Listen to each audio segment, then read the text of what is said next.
నమస్తే SDV news కి స్వాగతం. నేను సుధా. బులెటిన్ల ముందుగా హెడ్లైన్స్.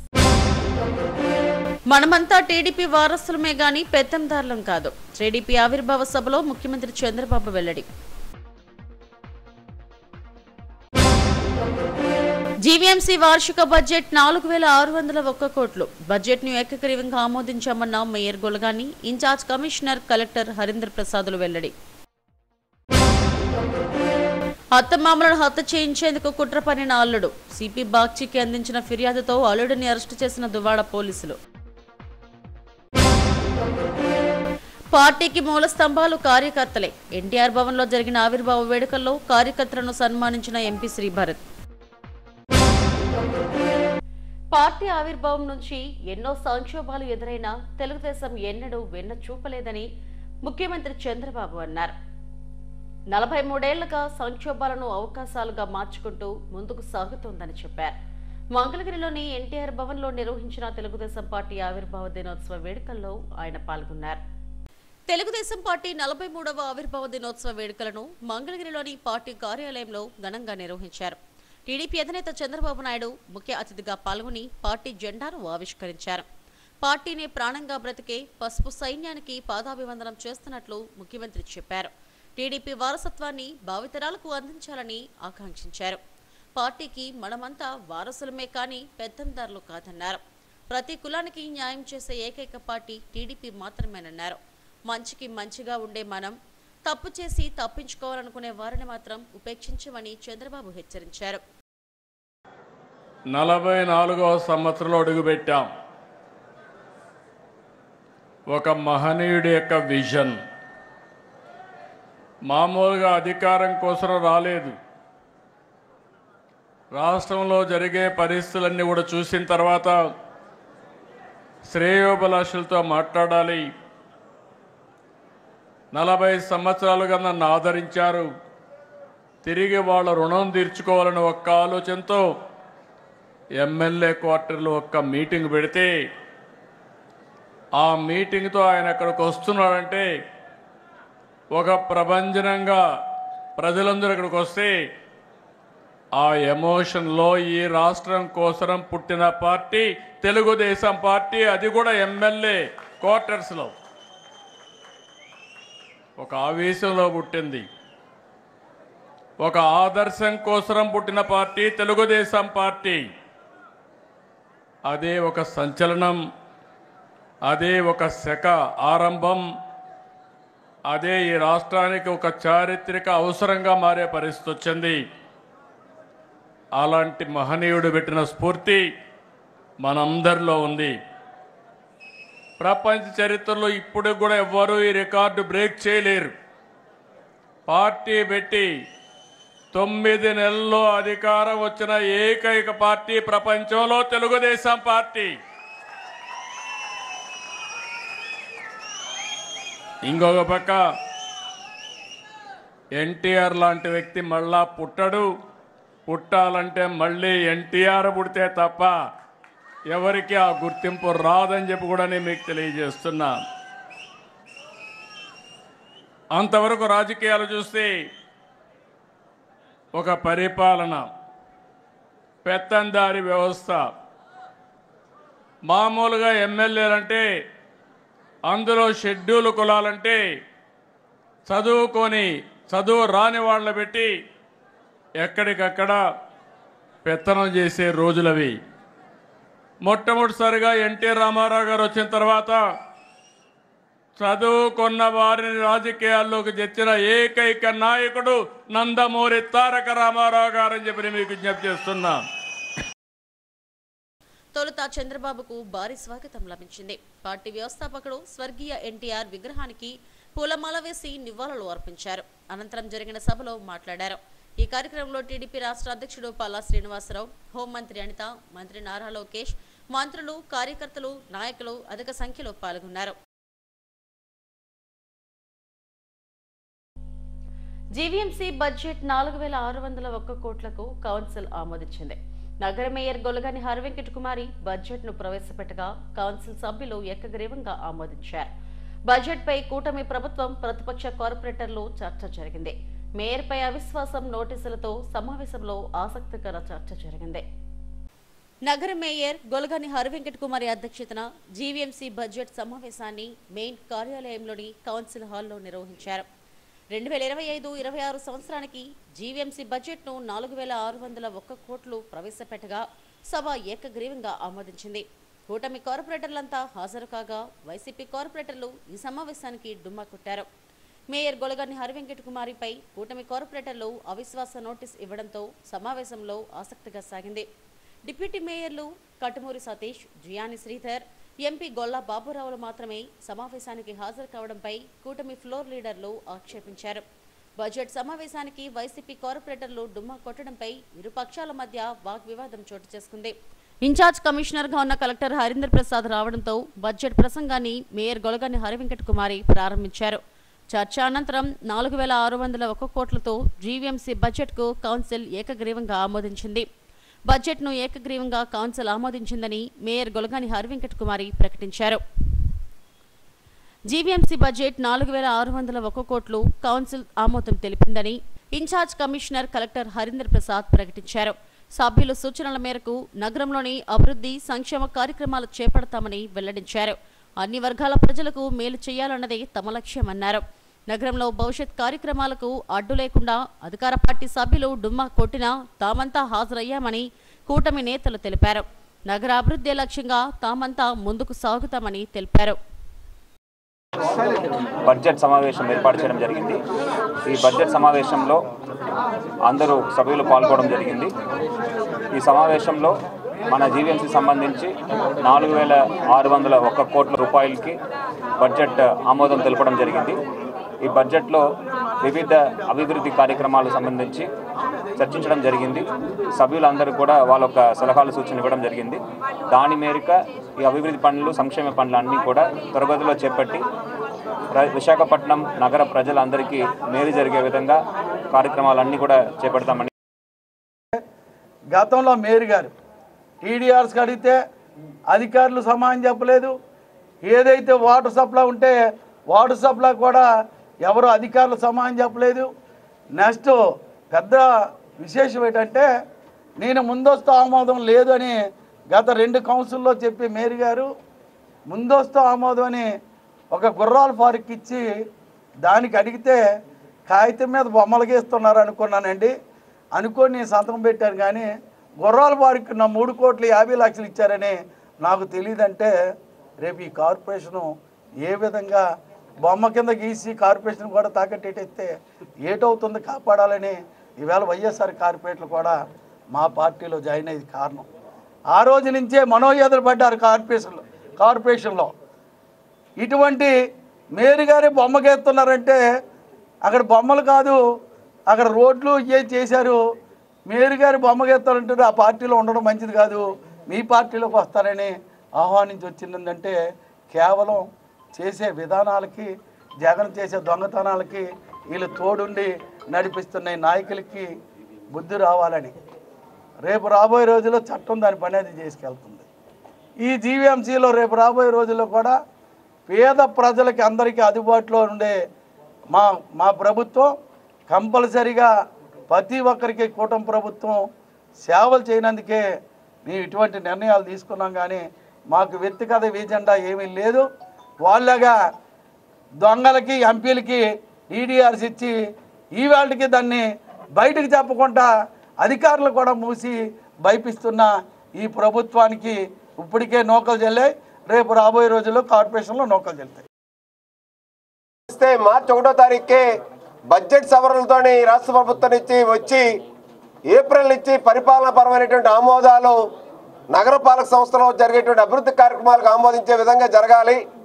మరి అలా జరగకుండా బడ్జెట్ సమావేశాలను కూడా కనీసం సకాలంలో చట్టపరంగా నిర్వహించాల్సిన సమావేశాన్ని బాధ్యతాయుతంగా నిర్వహించలేదు. కాబట్టి గౌరవ మేయర్ గారిని రాజీనామా చేయమని చెప్పడం జరిగింది.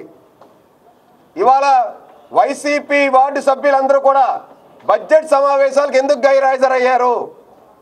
ఎక్కడ దానుకున్నారు? మీ వార్డు ప్రజలు మిమ్మల్ని గెలిపిస్తే మీ వార్డు అభివృద్ధి గురించి, నగర అభివృద్ధి గురించి చర్చలో పాల్గొని బడ్జెట్ను ఆమోదించాల్సినటువంటి బాధ్యతాయుతమైన సభ్యులు వైసీపీ సభ్యులందరూ కూడా క్యాంపులు మెయింటైన్ చేస్తూ బయటకు గైర్హాజరైపోయారు కాబట్టి ఈ బడ్జెట్ సమావేశాలు సకాలం నిర్వహించలేదు కాబట్టి గౌరవ మేయర్ గారిని గొలగారి హరివెంకట కుమార్ గారిని రాజీనామా చేయమని కోరడం జరిగింది. 25-26 ఫైనాన్షియల్ ఇయర్ బడ్జెట్ సమావేశానికి ప్రతిపక్షంలో ఉన్న వైఎస్ఆర్సీపీ పార్టీ కార్పొరేటర్లు అందరూ కూడా బాయ్కట్ చేసి క్యాంప్ రాజకీయాలు చేస్తున్నారు. ఈరోజు ఓన్లీ ఎన్డీఏ కూటమి కార్పొరేటర్లకి సిపిఐ సిపిఎం కార్పొరేటర్లకి మాత్రమే బడ్జెట్ సమావేశం అవసరమైంది. ఎందుకంటే ఎన్డీఏ కూటమి ఎప్పుడు కూడా ప్రజలకు అందుబాటులో ప్రజల అభివృద్ధి ధ్యేయంగా పనిచేయాలనే దృష్టిలో ఆలోచించి ఈరోజు ప్రతి ఒక్కరు కూడా రావడం జరిగింది. ఓన్లీ ఆ ముగ్గురు మాత్రమే పాల్గొని ఈరోజు బడ్జెట్ని జరగకుండా చేద్దామని చాలా వరకు ప్రయత్నించారు. కానీ కోరం 1/4 ఉండడం వల్ల ఎన్డీఏ కూటమిలో 45 కార్పొరేటర్లు పాల్గొనడం వల్ల ఈరోజు బడ్జెట్ సమావేశం అయితే ముగిసింది. ఏదైతే లాస్ట్ టైం గత ప్రభుత్వంలో కాంట్రాక్టర్లకి పనుల విషయంలో చెల్లించాల్సిన బకాయిల్ని చెల్లించకపోవడం వల్ల ప్రతి వార్డులో కూడా డెవలప్మెంట్ వర్క్స్ అనేవి ఆగిపోవడం జరిగింది. 1300 కోట్ల రూపాయలు. కానీ ఈ కొత్త ప్రభుత్వం రాష్ట్రంలో కూటమి ప్రభుత్వం వచ్చిన తర్వాత విశాఖపట్నం మున్సిపల్ కార్పొరేషన్కి ప్రత్యేకమైనటువంటి నిధులు ఇస్తారని, గ్రాంట్లు ఇస్తారని ఎదురు చూశారు. కానీ ఈ బడ్జెట్లో రాష్ట్ర ప్రభుత్వం నుంచి ₹1 కూడా నిధులు అనేటువంటి ప్రతిపాదన అనేటువంటి రాలేదు. ఇది చాలా ఆందోళనకరమైనటువంటి విషయము. పైపెచ్చు రాష్ట్ర ప్రభుత్వం దగ్గర విశాఖపట్నం మున్సిపల్ కార్పొరేషన్ యొక్క డబ్బు, ఆస్తి పన్ను, బిల్డింగ్ ఛార్జెస్, ట్రేడ్ లైసెన్సులు, లేకపోతే ఇతర అనేక రూపాల్లో ఉండేటటువంటి డబ్బు, ఆఖరికి సెంట్రల్ గవర్నమెంట్ నుంచి వచ్చేటటువంటి ఫైనాన్స్ కమిషన్ నిధులు కానీ, స్టాంప్ డ్యూటీ మీద సబ్ఛార్జిగా ఇవన్నీ కూడా 780 కోట్ల రూపాయలు రాష్ట్ర ప్రభుత్వం దగ్గర ఉన్నాయి. ఈ బడ్జెట్లో ఇన్ని కోట్ల రూపాయలు చూపించారు. మరి ఈ సమావేశంలో మా వార్డు 48వ వార్డు మొత్తం కూడా కొండవాళ్ళ ప్రాంతం. మరి కొన్ని ఏరియాస్లో ఇప్పటికీ కూడా కమ్యూనిటీ హాల్స్ లేవు. అలాగే సోలార్ లైట్స్ కూడా కావాలని మేము కూడా అడగడం జరిగింది. మా వార్డు మొత్తం కూడా పేద ప్రజలు కాబట్టి చిన్న చిన్న కార్యక్రమాలు కూడా బయట ఫంక్షన్ హాల్కి వెళ్ళి ఎక్కువ అమౌంట్ పే చేసి వాళ్ళు ఆ కార్యాలు చేసుకోలేకపోతున్నారు. కాబట్టి వార్డులోనే వాళ్ళకి అందుబాటులో కమ్యూనిటీ హాల్స్ అలాగే కళ్యాణ మండపాలు ఉంటే వాళ్ళకి అనువుగా ఉంటుందని. ఇదిలా ఉంటే వైసీపీ రాజ్యసభ సభ్యుడు గొల్లా బాబురావు చేసిన వ్యాఖ్యలు సభలో గందరగోళానికి గురిచేశాయి. విజిలెన్స్ అండ్ మానిటరింగ్ కమిటీ సమావేశాలు తాము లేకుండా ఎలా ఏర్పాటు చేస్తారని బాబురావు లేవనెత్తిన అంశం సభలో గందరగోళానికి గురిచేసింది. ఈ అంశంపై తనకు సమాధానం చెప్పకపోతే వాకౌట్ చేస్తారని ఎంపీ చెప్పడంతో కలెక్టర్ స్పందించారు. సమావేశానికి గౌరవ ఎంపీకి సమాచారం అందించామని వివరణ ఇచ్చారు. అయితే ఈ అంశం కౌన్సిల్లో లేవనెత్తడంపై కార్పొరేటర్లు అడ్డు తగిలారు.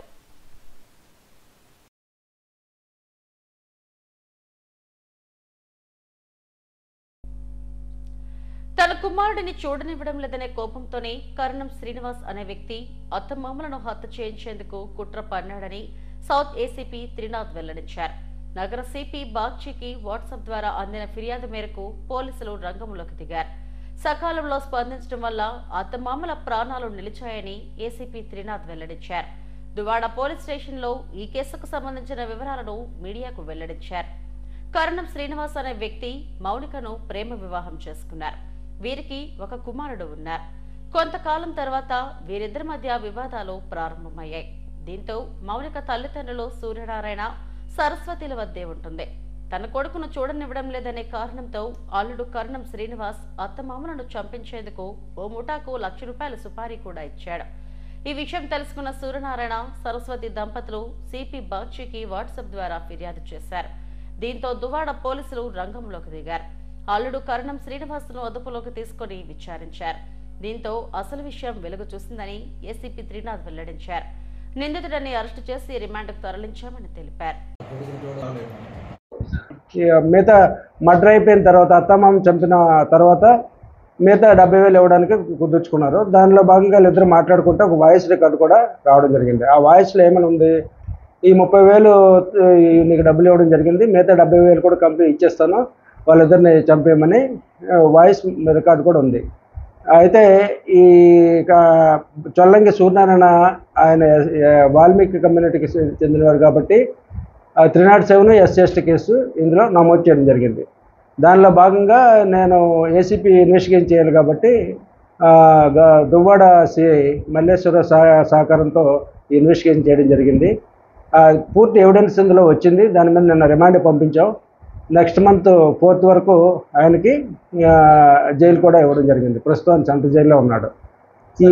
దీనికి కారణం ఏంటంటే భార్య భర్తలోని తల్లిదండ్రులు వాళ్ళ అత్తమామలు విడగొడుతున్నారన్న ఒక ఆలోచనతో అలా చేయడం వలన ఈయనకి అనమాట భార్య ఈయన దగ్గర ఉంటుంది, కొడుకు ఈయన దగ్గర ఉంటాడు, అలాగే వాళ్ళకి సంబంధించిన ఆస్తులు కూడా ఈయన చెందుతుందనే ఉద్దేశంతో ఒక కాన్స్పిరసీ ప్లాన్ చేసుకుని ఈ మర్డర్ చేయడానికి అటెంప్ట్ అనమాట. ఈయన Chollangi Suryanarayana steel plant employ అనమాట. Steel plant employ night duty చేసి వస్తుంటే ఒకరోజు మోటార్ సైకిల్తో గుద్ది చంపడానికి ట్రై చేశారు. ఆ రోజు ఫెయిల్ అయింది. ఇది పూర్తి ఎవిడెన్స్ ఉంది. దాని మీద మేము అరెస్ట్ చేసి కోర్టులో పెట్టడం జరిగింది. దీనికి ఇంత చెప్పాల్సిన అవసరం ఏంటంటే సిపి గారికి ఆ మెసేజ్ రావడం వలన 2 ప్రాణాలు కాపాడగలిగాం. సిపి గారు వెంటనే స్పందించి నాకు డీసీపీ మేడం గారికి చెప్పడం వల్ల మేము దువ్వాడ సిఐ SHOకి ఇన్ఫర్మేషన్ పాస్ చేయడం, 2-3 రోజుల్లో దీన్ని ఒక ఎంక్వైరీ లాగా స్టార్ట్ చేస్తే అంతా ఎవిడెన్స్ వచ్చింది. దాని మీద కేసు నమోదు చేసి నిన్న రిమాండ్ తరలించడం జరిగింది. దేశ చరిత్రలో ఓ ప్రత్యేక అధ్యాయంగా టీడీపీ నిలుస్తుందని విశాఖ ఎంపీ శ్రీభరత్ అన్నారు. ఎన్టీఆర్ భవన్ లో జరిగిన పార్టీ 43వ ఆవిర్భావ దినోత్సవ వేడుకల్లో ఆయన పాల్గొన్నారు. పార్టీకి అమూల్యమైన సేవలందించిన నాయకులు, కార్యకర్తలను ఘనంగా సత్కరించారు. ఎన్టీఆర్ భవన్ లో పార్టీ ఆవిర్భావ వేడుకలను ఘనంగా నిర్వహించారు. ఎన్టీఆర్ విగ్రహానికి పూలమాలలు వేసి నివాళులు అర్పించారు. ఎంపీ శ్రీభరత్ తో పాటు ఎమ్మెల్యేలు గంటా శ్రీనివాసరావు, వెలగపూడి రామకృష్ణబాబు, జిల్లా అధ్యక్షుడు గంటి బాబ్జీ, ఇతర పార్టీ నాయకులు నివాళులు అర్పించారు. అనంతరం కేక్ కట్ చేసి సంబరాలు చేసుకున్నారు. పార్టీకి అమూల్యమైన సేవలందించిన నాయకులు, కార్యకర్తలను సాలువాలతో ఘనంగా సత్కరించారు. ప్రజల కోసం, వారి అభివృద్ధి కోసం అంకిత భావంతో పనిచేస్తున్న ఏకైక పార్టీ టీడీపీ మాత్రమేనని ఎంపీ భరత్, ఎమ్మెల్యే గంటా శ్రీనివాసరావులు అన్నారు. 43 ఏళ్లుగా ప్రజాసేవ చేస్తూ దేశ రాజకీయ చరిత్రలో ప్రత్యేక అధ్యాయంగా నిలిచిందన్నారు. పార్టీ విజయ పరంపరకు కార్యకర్తలే మూల స్తంభాలని తెలిపారు. వారి అంకిత భావాన్ని ఎప్పుడూ గౌరవిస్తూ అన్ని విధాలా అండగా ఉంటామని నేతలు తెలిపారు. 40 సంవత్సరాల పైగా పార్టీతో ఉండడం అండ్ ఇదే పార్టీతో కమిట్మెంట్తో ఉండడం, అంటే పోటీ చేసిన అభ్యర్థులు కొందరు ఇతర పార్టీలకి వెళ్ళడము వాళ్ళ అవకాశం కోసం, లేకపోతే ఏదో ఇబ్బందులు వస్తే బాధపడి వెళ్ళిపోవడం, అంటే కార్యకర్తలకు ఇబ్బందులు లేవని కాదు కదా. కార్యకర్తలు ఇబ్బందులు ఉన్నా సరే కమిట్మెంట్తో పార్టీతో ఉన్నారంటేనే పార్టీ ఇన్నేళ్ళు బతికిందనేది నా నమ్మకం. ఇప్పుడు అందరు సీనియర్స్ అందరినీ చెప్పేది ఏంటంటే, పార్టీతో ఉన్నాం కదా అని అన్నీ మనకు అనుకున్నట్టు జరుగుతాయంటే అది లేదు. సమాజం మారిపోయింది, కాలం మారిపోయింది, కానీ పార్టీలో మేము ఇట్లాంటి వాళ్ళని మర్చిపోము, గౌరవించుకుంటాము అంటే ఇలాంటి రోజు దానికి ఒక నిదర్శనం. సో చాలా సంతోషం మీ అందరూ ఇక్కడికి వచ్చినందుకు, వెరీ హ్యాపీ. మిమ్మల్ని చూసి ఇక్కడ వేదిక ముందున్న వాళ్ళు కూడా ఇన్స్పైర్ అవ్వాలి. మీరు కూడా ఇట్లా కమిట్మెంట్ చేస్తే మిమ్మల్ని కూడా రాబోయే సంవత్సరాల్లో ఇట్లా ఆదరించుకుంటారని, అండ్ విశ్వాసానికి ఒక విలువ ఉంటుంది అనేది తెలుగుదేశం పార్టీ ఎప్పుడు చూపిస్తూ ఉంటుంది. భవిష్యత్తులో కూడా నెక్స్ట్ 40 years అంటే 40 years జర్నీ జరిగింది. ఇప్పుడు మనకు ఒక యువ నాయకుడు లోకేష్ అన్న కూడా చాలా బలంగా ఇవాళ పరిపాలిస్తున్నారు. ఆయన నాయకత్వంలో కూడా పార్టీ ఇంకా నెక్స్ట్ 3-4 decades బలంగా ఉండాలని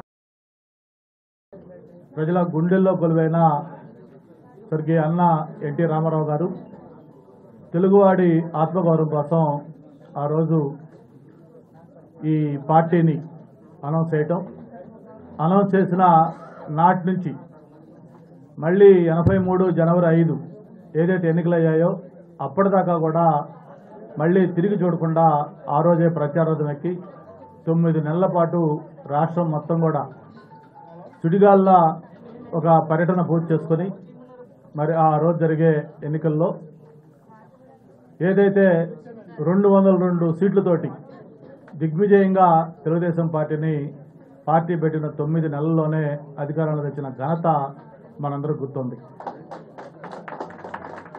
మరి ఆ రోజు అన్న ఎన్టీఆర్ గారు పార్టీ పెట్టేటప్పుడు మనం చూస్తూ ఉన్నాం, అంతా ఇక్కడ చాలామంది సీనియర్స్ ఉన్నారు. పార్టీ పెట్టినప్పటి నుంచి పార్టీలో ఉన్నవాళ్ళు కూడా ఉన్నారు.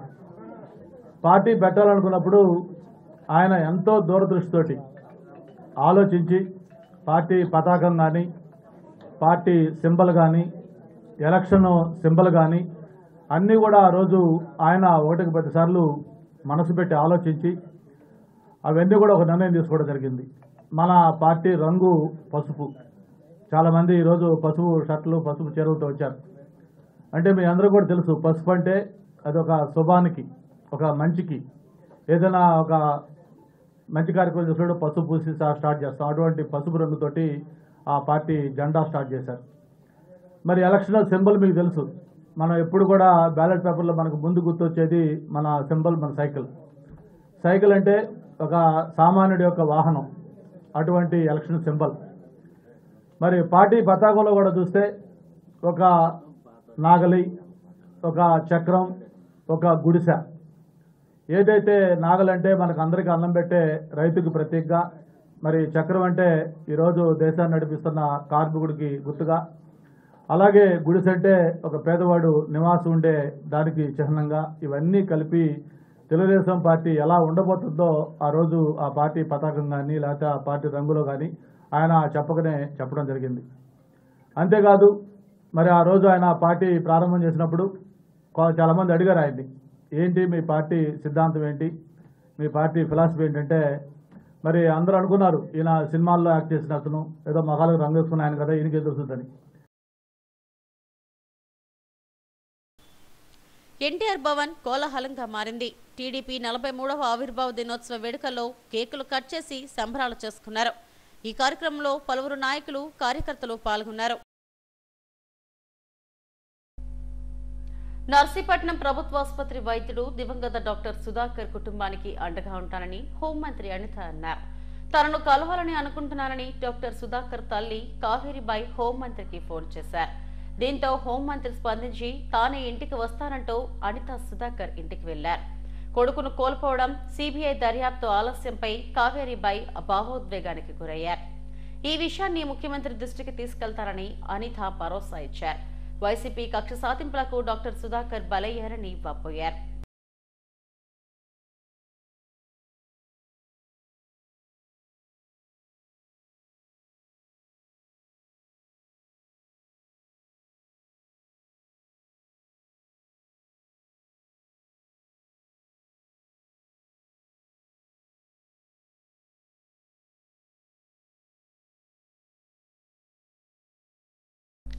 మయన్మార్, థాయిలాండ్లను 2 భూకంపాలు వణికించాయి.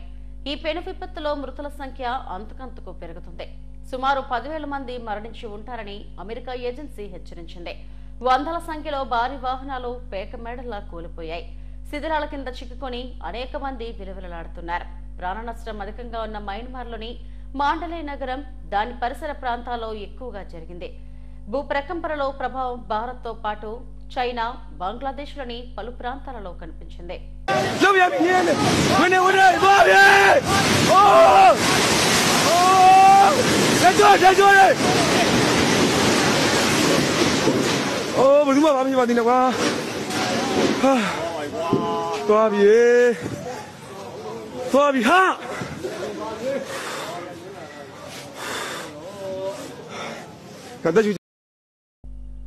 కాంచర్పాలెం బర్మా క్యాంపులో కొలువుతీరిన నూకాంబిక అమ్మవారి పండుగను ఘనంగా నిర్వహించారు. జయభారత్ నగర అధ్యక్షుడు బొగ్గు శ్రీను ఆధ్వర్యంలో పండుగను ఘనంగా నిర్వహించారు. ఉగాది సంబరాలకు ఇప్పటి నుంచి ఏర్పాట్లు చేశామని తెలిపారు. ఈవో రోజ్ గోపాల్ ను ఈ సందర్భంగా సాల్వాతో సత్కరించారు. 58వ వార్షికోత్సవం సందర్భంగా బర్మా కాంతి సిక్కుల ఆచార్య వ్యవహారాలతో ఉత్సవాలు జరుగుతున్నాయని చెప్పారు. వార్డు టీడీపీ ప్రధాన కార్యదర్శి సంగువాసు, ఉత్సవ కమిటీ నాయకులు పాల్గొన్నారు.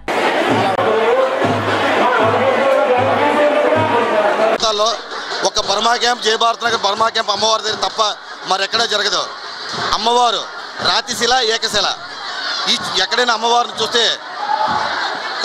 సిమెంట్ బొమ్మలని ప్యాడ్స్ ఆఫ్ ప్యారిస్ అని ఉండేది. ఇక్కడ రాతి శిలతో ఉండే విగ్రహం ఏదైనా ఉందంటే ఆ మూర్తి అమ్మవారు శ్రీ నూకాంబిక అమ్మవారు. ఇది బర్మాలో రాజధాని రంగంలో జరిగే మరియమ్మ పండగని మా పెద్దలందరూ నూకాలమ్మ పండగ మలిచి ఇంత చక్కటి జాతర మరియమ్మ పండగని మా పెద్దలందరూ నూకాలమ్మ పండగ మలిచి ఇంత చక్కటి జాతర కార్యక్రమాన్ని చేపట్టడం జరిగింది. ఇది 58వ వార్షికోత్సవం. ఇప్పుడు ఇంకొక అరగంటలో స్టార్ట్ అవుతుంది. రథోత్సవం, తిరోత్సవం, తిరువీధి మహోత్సవం, రథోత్సవం. దీంతో అగ్నిగుండానికి అంకురార్పణ మొదలుపెట్టాం. సుమారు 4 గంటల 42 నిమిషాలకి అమ్మవారికి అగ్నిగుండ ప్రవేశానికి ముహూర్తం నిర్ణయించాం. దాంతో అగ్నిగుండం పూర్తయిన తర్వాత భక్తులకు దర్శనాలు, సాంస్కృతిక కార్యక్రమాలు, ఉత్సవ కమిటీ, ఈవో గారు, గ్రామ ప్రజల సహకారంతో ఈ కార్యక్రమం జరుగుతుంది. ఇంత చక్కటి కార్యక్రమానికి ఎంతో అద్భుతంగా ప్రతి ఒక్కరికి చూసిన వాళ్ళే కాకుండా చూడలేని వాళ్ళందరికీ మీడియా ద్వారా తెలియజేసినందుకు మీ అందరికీ మా యొక్క నూకాంబిక భక్త సమాజం మరియు జయభారతనాయక సంక్షేమ సేవా సంఘం అదేవిధంగా ఈ పూర్వ ప్రజల అందరి తరఫున బర్మా క్యాంప్ 49వ వార్డులో స్టీల్ సిటీ స్కూల్ వద్ద చలవేంద్రాన్ని 3 స్టార్ వర్కర్స్ క్లబ్ గౌరవ అధ్యక్షులు పెతకంశెట్టి సుకుమార్ ప్రారంభించారు. నూకాంబిక అమ్మవారి జాతర సందర్భంగా వచ్చే భక్తుల సౌకర్యార్థం మజ్జిగ చలవేంద్రం ఏర్పాట్లు చేసినట్లు సుకుమార్ క్లబ్ అధ్యక్షుడు ఉమా మహేశ్వరరావులు చెప్పారు. ఈ కార్యక్రమంలో క్లబ్ సభ్యులు వీరబాబు తదితరులు పాల్గొన్నారు. మేము ఈ యొక్క చలివేంద్రం మజ్జిగ విజయం చేస్తున్నాము. ఆ కార్యక్రమం స్వర్గీయ శ్రీ పెతకంశెట్టి రామారావు గారు జీవించున్నంత కాలం కూడా చేశారు. అదే సేవా దృక్పథంలో మేము కంటిన్యూ చేయడం జరుగుతుంది. ఈ వేళ సుమారుగా 2000 పైచులకు మందికి మేము సేవా దృక్పథంతో మధ్య పంచుతున్నామని మీరు 2000 పైచులకు మందికి మేము సేవా దృక్పథంతో మధ్య పంచుతున్నామని మీరు చూస్తున్నారు. సుమారు 2000 మంది చక్కగా వస్తున్నారు. ఈ యొక్క కార్యక్రమానికి 40 సంవత్సరాలు చేస్తున్నాం. అవకాశం కల్పిన జగన్మాతకి నమస్కారం తెలియజేస్తూ శ్రీ శ్రీ శ్రీ అమ్మవారికి నమస్కారం తెలియజేస్తాం.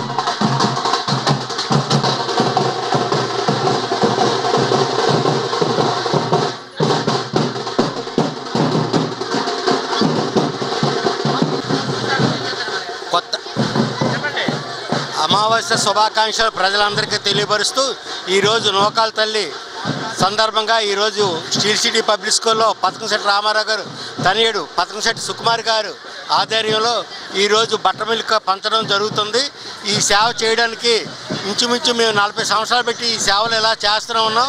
వాళ్ళ తనయుడు సుకుమార్ గారు కూడా నేటికి 8 సంవత్సరాలు పెట్టి ఇలా కంటిన్యూ చేస్తూనే ఉన్నారు. ఇది మా అదృష్టంగా భావిస్తూ ప్రజలందరికీ ఈ సేవ చేయడానికి మాకు సుభాష్ నగర్ లో నూకాలమ్మ అమ్మవారి జాతర మహోత్సవం ఘనంగా జరిగింది. ఉగాది పర్వదినాన్ని పురస్కరించుకొని అమావాస్యలో అమ్మవారికి ప్రత్యేక పూజలు, అభిషేకాలు నిర్వహించారు.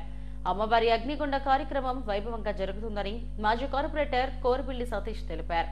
దశాబ్ద కాలంగా ఈ జాతరను ఆలయ కమిటీ నిర్వహిస్తుందన్నారు. ఆలయ కమిటీ సభ్యులు ఈ కార్యక్రమంలో పాల్గొన్నారు.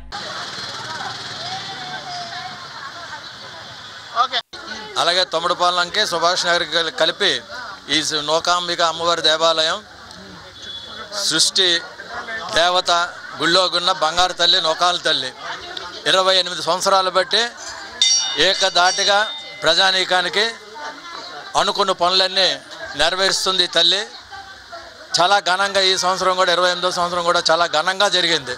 సాయంకాలం అగ్నిగుండం ఉంది. అది కూడా చాలా పవిత్రమైనది మాట. అగ్నిగుండం అంటే చాలా భక్తి శ్రద్ధలతోటి భక్తులందరూ కూడాను నిష్ఠ నియమాలతోటి ఉండి భక్తితోటి అగ్నిగుండం తొక్కుతారు. అక్కడి నుండి వచ్చినంటే అమ్మవారికి దర్శనం చూపించుకొని ఆఖరు ఘట్టం అన్నమాట.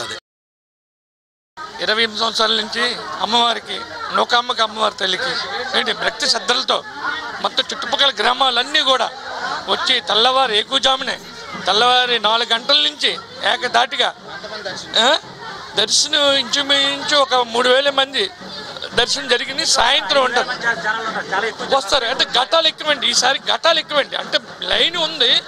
ఘటాలతోటి సారి తెచ్చారండి. చాలా ఈ సంవత్సరం హైలైట్ అండి. సారీ ఒక్కొక్కడు 100 మంది సారీ పట్టుకొని వచ్చారు. ప్రతి గ్రామం నుంచి తుమ్మడపాలెం, సుభాష్ నగర్, గౌరీ నగర్, దుర్గానగర్, తుమ్మడపాలెం అన్ని గ్రామాల నుంచి తల్లికి ఏంటి భక్తి శ్రద్ధలతోటి అమ్మవారికి నైవేద్యం ఇంకా కంటిన్యూ అలాగే వస్తుంది. తెలుగు ప్రజలున్నంత వరకు పార్టీ ఉంటుందని ప్రభుత్వ విప్ గణబాబు అన్నారు. కంచరపాలెం మెట్టు వద్ద పార్టీ ఆవిర్భావ దినోత్సవం సందర్భంగా పార్టీ జెండాను ఆవిష్కరించారు. ఈ సందర్భంగా సంక్షేమ కార్యక్రమాలన్నీ త్వరలోనే ప్రారంభం కానున్నాయని వెల్లడించారు. గత 5 ఏళ్లు వైసీపీ పాలనలో ప్రజలు విసిగిపోయారని ఈ ఎన్నికల్లో ఆ పార్టీకి గుడ్ బై చెప్పారన్నారు. ఎన్టీఆర్ ఆశయ సాధన కోసం ప్రతి కార్యకర్త కృషి చేయాలని పిలుపునిచ్చారు. 56వ వార్డు కార్పొరేటర్ రాజశేఖర్, కార్తీక్ కుట్ట, విజయ్, పార్టీ నాయకులు పెద్ద ఎత్తున పాల్గొన్నారు.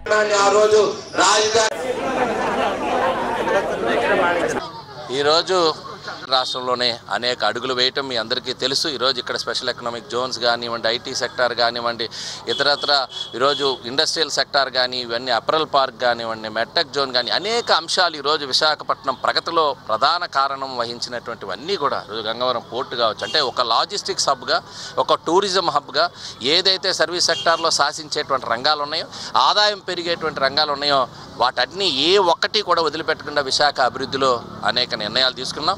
మరి ఈరోజు నారా లోకేష్ గారు ఒక జాతీయ ప్రధాన కార్యదర్శిగా కార్యకర్తల సంక్షేమ నిధి అనేటువంటిది ఏర్పాటు చేసి ఈరోజు వారి సంక్షేమానికి పార్టీ ఈరోజు అది నిర్ణయం తీసుకున్నాక రాష్ట్ర వ్యాప్తంగా దేశవ్యాప్తంగా ఉండే అన్ని రాజకీయ పార్టీలు ఈ రకమైనటువంటి కార్యక్రమాలు తీసే విధంగా ఆలోచన చేస్తున్నారు. ఇప్పుడు అయిపోయినటువంటి రాష్ట్రంలో ఒకవైపు సంక్షేమం అందించడం, అభివృద్ధి చేయడం అనేటువంటిది చాలా టఫ్ టాస్క్. కానీ చంద్రబాబు నాయుడు గారి అనుభవం ఈరోజు ఒకవైపు మాకు జనసేన అధ్యక్షుడి సహకారం, అదేవిధంగా నరేంద్ర మోడీ గారు ప్రధానమంత్రి గారి సహకారంతో మరల తిరిగి పోలవరం ప్రాజెక్టు కానీ, అమరావతి నిర్మాణం కానీ, అన్ని పరిశ్రమలు వెళ్ళిన పరిశ్రమలు మళ్ళీ తిరిగి లులు లాంటి పరిశ్రమలు మళ్ళీ తీసుకొచ్చి మనం ఇక్కడ ఏవైతే పెట్టుబడులు ఉన్నాయో ఆ పెట్టుబడులు అన్నీ మళ్ళీ తిరిగి ఆంధ్ర వైపు చూస్తూ ఉన్నాయి. ఆ ఆంధ్ర వైపు ఇవన్నీ కూడా ఎంఓయూలు చేసుకున్న మరలా తిరిగి పూర్వవైపు తీసుకోవడానికి ఈరోజు రాష్ట్రాన్ని గాడిలో పెట్టడం జరుగుతుంది. రానున్న రోజుల్లో ఇచ్చినటువంటి హామీలు ఆల్రెడీ చాలా వరకు అమలవుతున్నాయి. ఇంకా భవిష్యత్తులో మిగిలిన కూడా అమలు చేస్తూ ప్రజా మన్ననలో భవిష్యత్తులో కూడా నిరంతరం పొందడానికి మరి తెలుగుదేశం పార్టీ ఏదైతే స్వర్గీయ నందమూరి తారక రామారావు గారు ఇచ్చినటువంటి ఆశయ సాధనలో అడుగులు వేస్తామని చెప్పి. విశాఖలో నకిలీ వెండిని షాపులకు విక్రయిస్తున్న 4 నార్త్ ఇండియన్ మహిళలు పోలీసులకు చిక్కారు. వీరు పంజాబ్ రాష్ట్రంలోని లుధియానా నుంచి విశాఖకు వచ్చి మోసాలకు పాల్పడ్డారని పోలీసులు తెలిపారు. వీరి నుంచి 2 లక్షల రూపాయల విలువైన బంగారు, వెండి వస్తువులను స్వాధీనం చేసుకున్నట్లు పోలీసులు తెలిపారు. ఫోర్త్ టౌన్ పోలీస్ స్టేషన్లో ఈ కేసుకు సంబంధించిన వివరాలను పోలీసులు మీడియాకు వెల్లడించారు. పంజాబ్ రాష్ట్రం లుధియానాకు చెందిన 4 మహిళలు విశాఖకు వచ్చి లాడ్జీలలో మకాం చేశారు. వీరు కొన్ని బంగారు ఆభరణాల షోరూంలకు వెళ్లి అక్కడ బంగారం కొనుగోలు చేస్తున్నట్టు నటించి 2 షాపుల్లో వెండి చెంబులను పట్టుకుపోయారు. ఫిర్యాదులు అందుకున్న పోలీసులు సీసీ కెమెరాల ఆధారంగా వీరిని Visakha railway station bus stop వద్ద పట్టుకున్నారు. వీరి నుంచి సుమారు 2 లక్షల విలువైన బంగారు, వెండి వస్తువులను స్వాధీనం చేసుకున్నారు. రిమాండ్కు తరలించినట్లు చెప్పారు. జ్యువెలర్స్ కి నార్త్ ఇండియన్ లేడీస్ ఇద్దరు వచ్చి ఫేక్ సిల్వర్ ఎక్స్చేంజ్ చేసి ఒక 5 గ్రామ్స్ గోల్డ్ రింగ్ తీసుకువెళ్ళిపోయారని మనకు కంప్లైంట్ వచ్చింది. దాంతోపాటుగా మనకి దగ్గరలో ఉన్నటువంటి ఇంకొక వేరే షాప్లో కూడా కొంత సిల్వర్ ఎక్స్చేంజ్ చేసి ఒక సిల్వర్ ఆర్టికల్ అంటే సిల్వర్ చెంబు ఒకటి వాళ్ళు అక్కడ కొనుక్కొని తీసుకెళ్లారనేసి సబ్సిక్వెంట్గా నెక్స్ట్ ఇంకో కంప్లైంట్ కూడా వచ్చింది. దీంట్లో దర్యాప్తులో భాగంగా సీసీటీవీ కెమెరాస్ అవి పరిశీలించడం జరిగింది. తర్వాత దర్యాప్తులో మనం వాళ్ళు ఎక్కడ స్టే చేస్తున్నారో హోటల్కి కూడా కనుక్కోవడం జరిగింది. అక్కడికి వెళ్ళి చూస్తే యాక్చువల్గా వీరు వచ్చింది 4 స్త్రీలని మనకు తెలిసిందనమాట లాడ్జ్కి వెళ్తే. సో వీళ్ళందరినీ మనం సీసీ ఫుటేజెస్, వీళ్ళు వచ్చిన మొబైల్ నెంబర్స్ని ట్రాక్ చేస్తూ 27 ఈవినింగ్ వీళ్ళని మనం రైల్వే స్టేషన్ దగ్గరలో అరెస్ట్ చేయడం జరిగింది. వీళ్ళ పొజిషన్లో మనం కొంత ఫేక్ సిల్వరు మరియు సుమారు 2 లక్షల విలువ గల gold articles, silver articles seize చేయడం జరిగింది. వీళ్ళు 2023 డిసెంబర్ నెలలో కూడా మన వైజాగ్ సిటీలో 3 వైభవ్ జ్యువెలరీ షాప్స్లోనే ఈ విధమైనటువంటి నేరాలు చేశారు. మన ద్వారకాలో సేమ్ అదే వైభవ్ జ్యువెలరీ షాప్లో సుమారు కేజీ వెండి మార్చి ఒక 7 గ్రాములు బంగారం ఉంగరం మోసపూరితంగా దొంగలించడం జరిగింది. అదేవిధంగా గోపాలపట్నం మరియు గాజువాకలో కూడా సుమారు 7 గ్రాములు 5 గ్రాములు చొప్పున బంగారం రింగును దొంగలించడం జరిగింది. ఫేక్ సిల్వర్ ఎక్స్చేంజ్ చేసి వీళ్ళపై అప్పుడు 2023లో కూడా కేసులు. హెడ్లైన్స్ మరోసారి. మనమంతా టీడీపీ వారసులమే గాని పెత్తందారులం కాదు. టీడీపీ ఆవిర్భావ సభలో ముఖ్యమంత్రి చంద్రబాబు వెల్లడి. జీవీఎంసీ వార్షిక బడ్జెట్ 4601 కోట్లు. బడ్జెట్ ను ఏకగ్రీవంగా ఆమోదించామన్న mayor Golagani, in charge commissioner collector Harindra ప్రసాదులు వెల్లడి. అత్తమామలను హత్య చేయించేందుకు కుట్ర పన్నిన అల్లుడు. సిపి బాగ్చికి అందించిన ఫిర్యాదుతో అల్లుడిని అరెస్టు చేసిన దువ్వాడ పోలీసులు. పార్టీకి మూల స్తంభాలు కార్యకర్తలే. ఎన్టీఆర్ భవన్ లో జరిగిన ఆవిర్భావ వేడుకల్లో కార్యకర్తలను సన్మానించిన ఎంపీ శ్రీభరత్. ఇవి ఇప్పటి వరకు నా బులెటిన్ అప్డేట్స్. నమస్తే.